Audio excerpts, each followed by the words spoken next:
The forecast was for a nice day today and tomorrow again. Actually, we wound up with a nice day yesterday. It wasn't really forecast for that, but I took advantage of it, getting this cover off of this shed, off this addition, and I got the plywood ripped down to finish along that edge over there to fill that in. And then that pretty much took care of the whole day. So I was planning on coming out here first thing this morning and starting working on this again to try to get these walls up today. We got today and tomorrow were supposed to be nice days. Figured if I could get these walls up today and a part of tomorrow, then I could get the cover back over it again and get it protected for the next rain period that's coming in. I was sitting up in the house kind of starting to get ready to come down out here and work on this, and I got a call from Fish and Game to go flying, and I never turned that down. But usually we take off at 8 o'clock in the morning, and I didn't get the call until 8:30, so we wound up taking off late. I just got back a little bit ago, had a bite to eat, got my tools lined up, and I'll see how much of this I can get done here today. So I've got some new DAP Smart Bond subfloor adhesive. This is relatively new, but it's new to me. This is what I've always used before, is Liquid Nails subfloor adhesive. Comes in a big cock tube like that. But this stuff is supposed to spray on and go on like foam and then flatten out, and it's supposed to go farther than 8 cans of that, it says. We'll see. Well, what I'm hoping is that the foam collapses to make it into a glue, but I'm hoping the foam will foam up in the gaps and stuff, like in the joint here in the plywood and any knots and things like that in this wood that make it not fit flat down on there, so it seals up any air gaps that might be in there. So like I said, this is a first for me. I'm going to give it a shot. There it goes.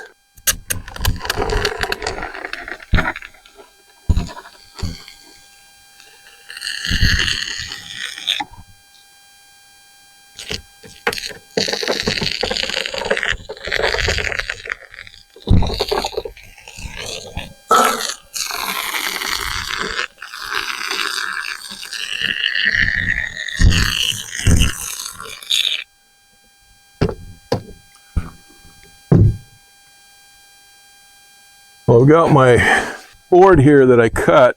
It was a 2x8, and I cut it down to 2x6 3/4 to fit this SIP panels when they come over.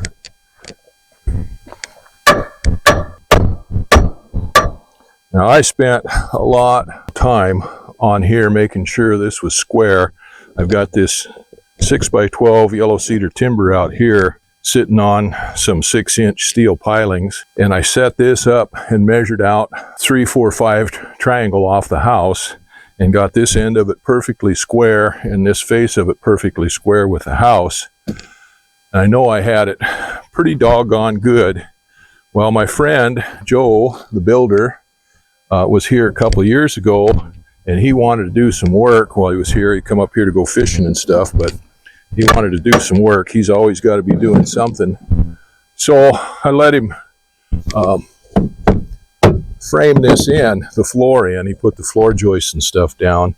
And he had my brother and a friend of my brother's helping him. Well, I know this side was square. Joe checked it out and he couldn't believe how close to square it was. And he's a professional builder.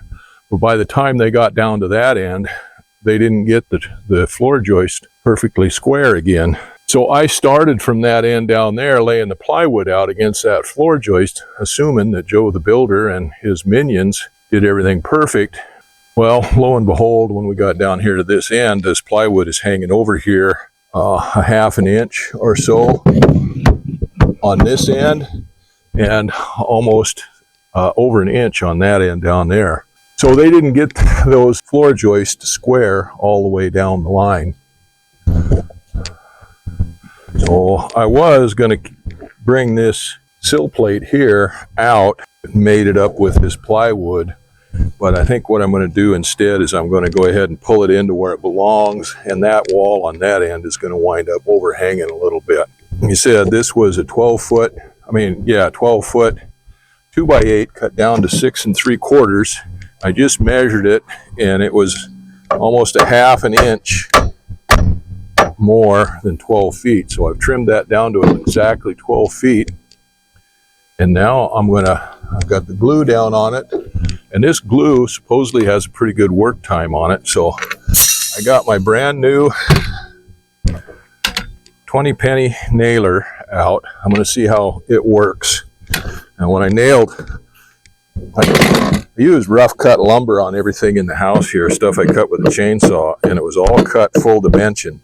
So it had a full 2 inches. This is a 3 1/8 inch nail, a standard 16-penny nail. And that's what this gun shoots here. Well, these nails won't go through with any holding power a full-size 2x. So this is a 20-penny nail, and that's what I used. I had to hand nail all my rim joist and floor joist and everything like that around the house when I built the house. Well, that was a lot of work, and I'm getting to be an old man, and I had some other things I wanted to build out of rough cut lumber and timbers and stuff, so I bought this 20-penny nail gun. And this is the first time for me using it right here. It's hooked up. How do I turn it on?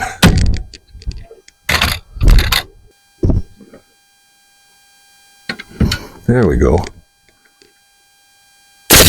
Oh, yeah, that blows it right in there. I might have to reduce the pressure down a little bit because it said 120 PSI. It said 120 PSI maximum is what it said. Whoa! So that's driving them right in there. I might have to go turn that air compressor down a little bit.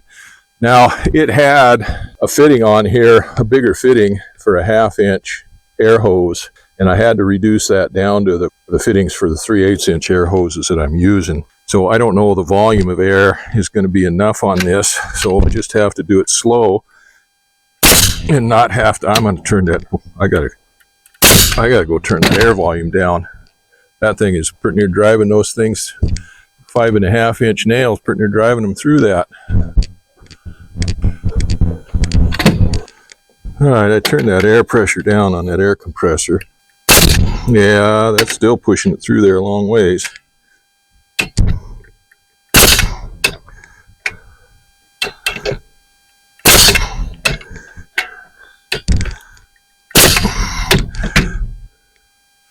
I'm going to go turn it down some more.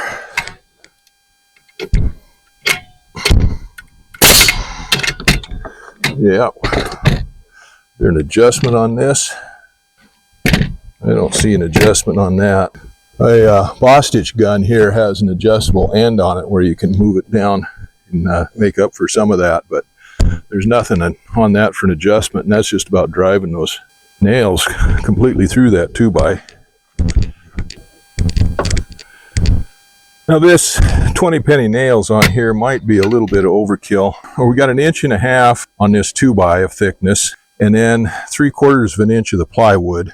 So that's 2¼ inches. So that leaves 1 inch of a 16 penny nail to go through into this timber underneath, this floor joist underneath, which isn't a whole lot, but with the glue on it, it might be enough. I don't know. But with this 5½ inch nails, it gives me a lot more penetration into this wood underneath. But when it's really going to come to account is the next thing to go on top of this piece is a 2x6. I'll put a 2x6 centered on this piece right here. So that 2x6 will be another 1.5 inches and 1.5 inches. So that's 3. And then you got 3/4. So that's 3 3/4.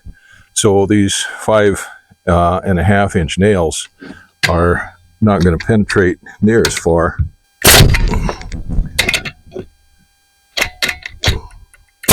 Whoop.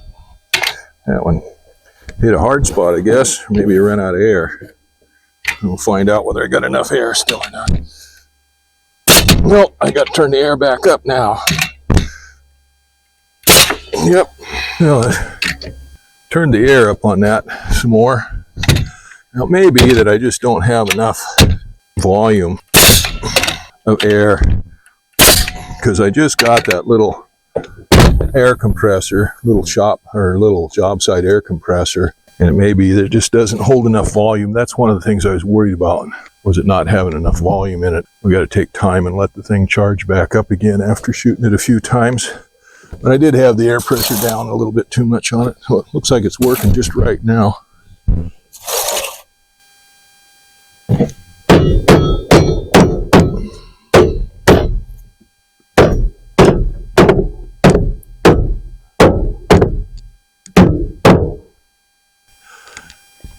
Now I put a 2x6 on here, but I've got to make that 12 feet. And these 2x6 I went through the other day and put them on the joiner and put a little chamfer, a little bevel on this edge so that slides through there better. And I got a gob of glue right in there. Need to get out. Oh, that was, yeah, good thing I hadn't sharpened that knife in a while. One of the problems with having warm, dry air for a few days is the stupid horse flies or deer flies or whatever you want to call them come out.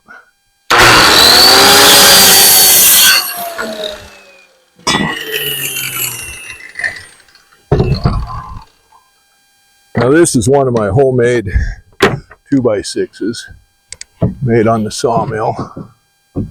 Planed down.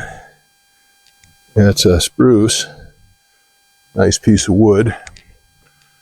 Now this goes on here dead center. Sip panels will sandwich this and they'll ride down on this 6 5/8 underneath it, and that raises the sip panel up off the floor by the 1.5 inches, which the idea was that if we put in-floor heat in here, that we could bring that up with gypcrete or something like that on top of the indoor heat, on top of the tubes, and have a nice flat level floor. That was the idea.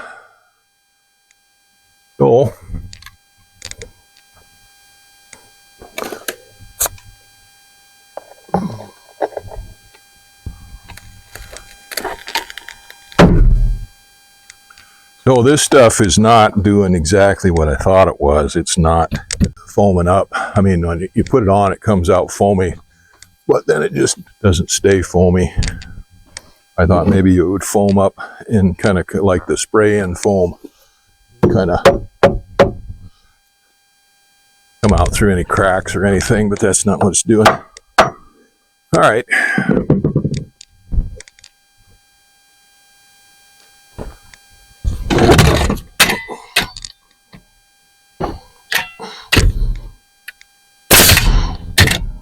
I'm gonna need my earplugs in. This thing is noisy.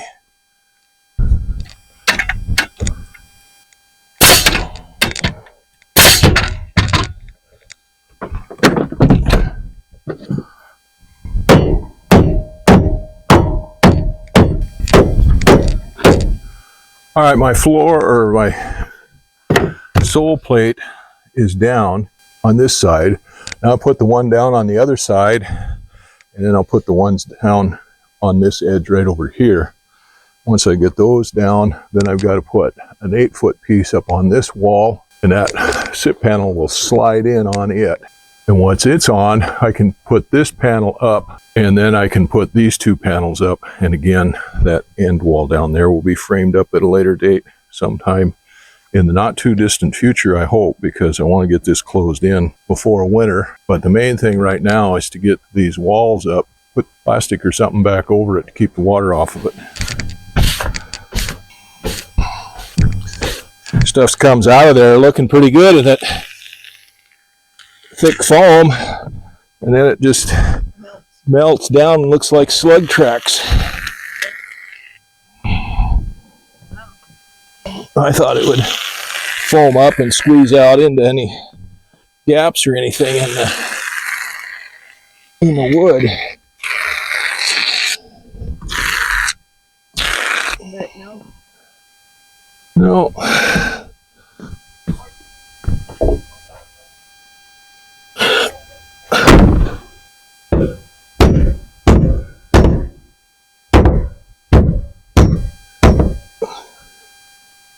Now I've got a 2x6 that goes vertically on this wall here, but that gets sandwiched between two 2x6s, so those walls are 8 feet. So this doesn't have to be 8 feet, it has to be minus 3 inches.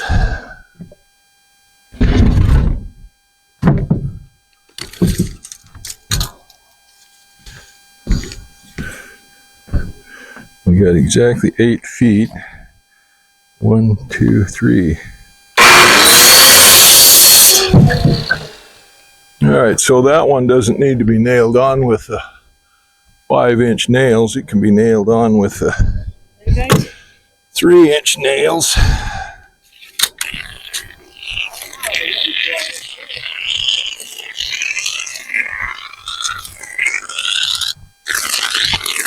Yeah, this thing's advertised as being worth 8 of those cans, but I don't see where that's the case. Of course, I'm putting a lot more on it than what they say in the book, but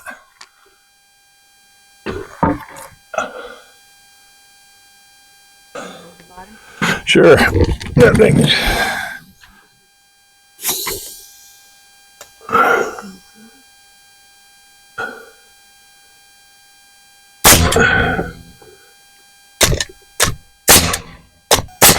I'll put one solid wall on here and then one across the end.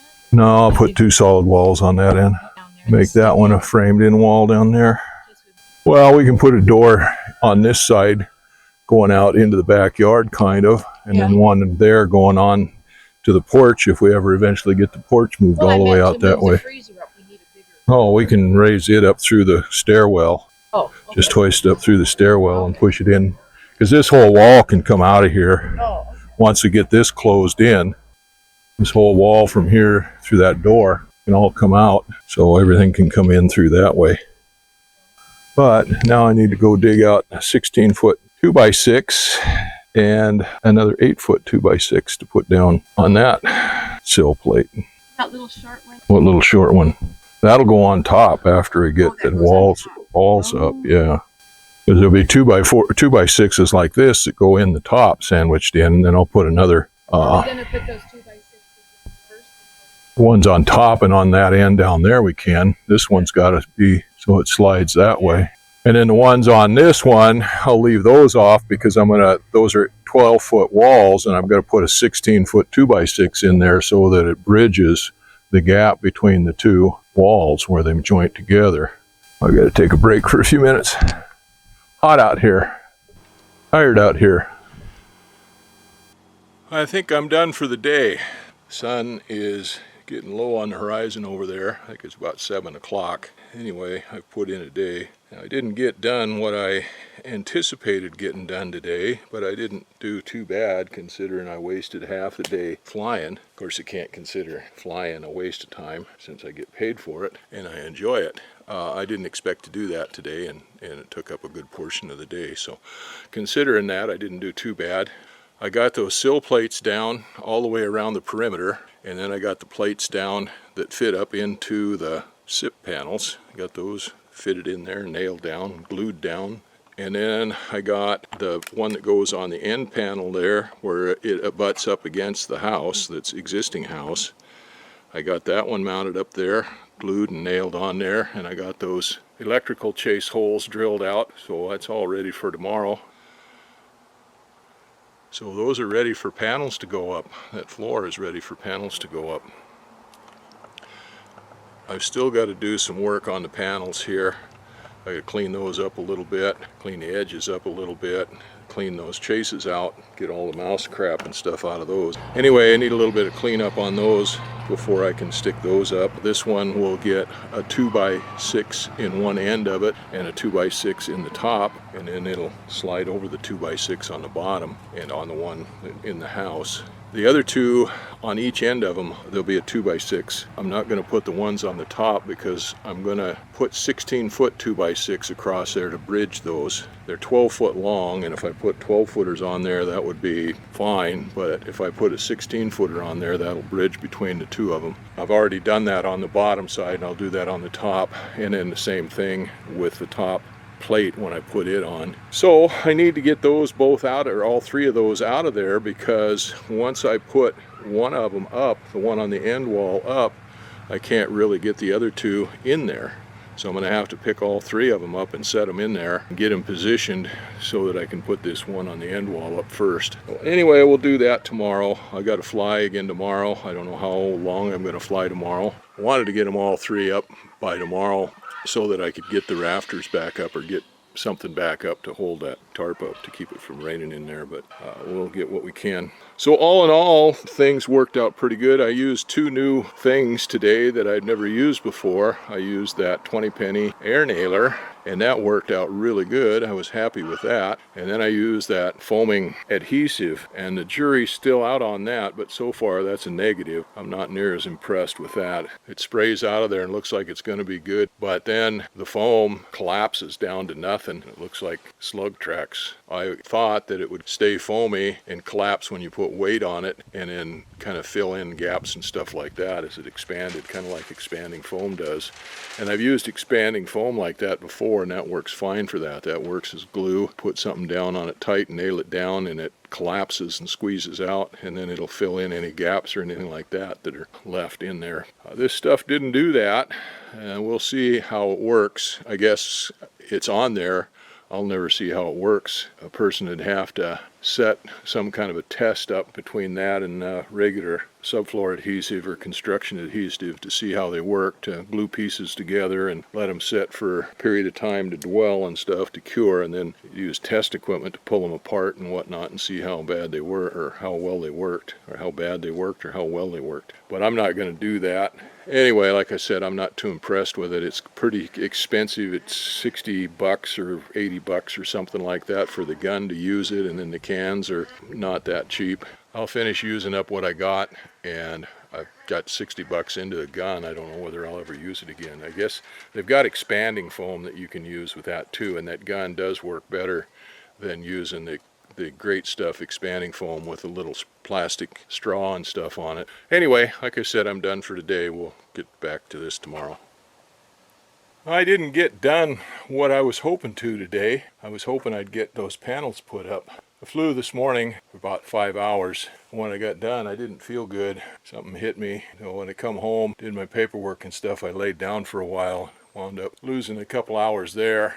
I got up and I felt better, so I got out here and started working on this. I knew I didn't have time to get those panels up. The weather forecast is for this weather to change dramatically, and it already has. It started this morning. We were supposed to have clear blue sky today and stuff, and a nice day today, but it got overcast right away this morning, and you can feel the rain coming. Forecast says we're going to get anywhere from 2 to 4 inches of rain the next couple of days. So I spent the afternoon cleaning up a little bit and stuff around there, and then making some jury-rigged rafters to put up there and put that tarp back up to cover everything up again. My son come over and helped me with that. Did get something done that I've been waiting to do for a long time.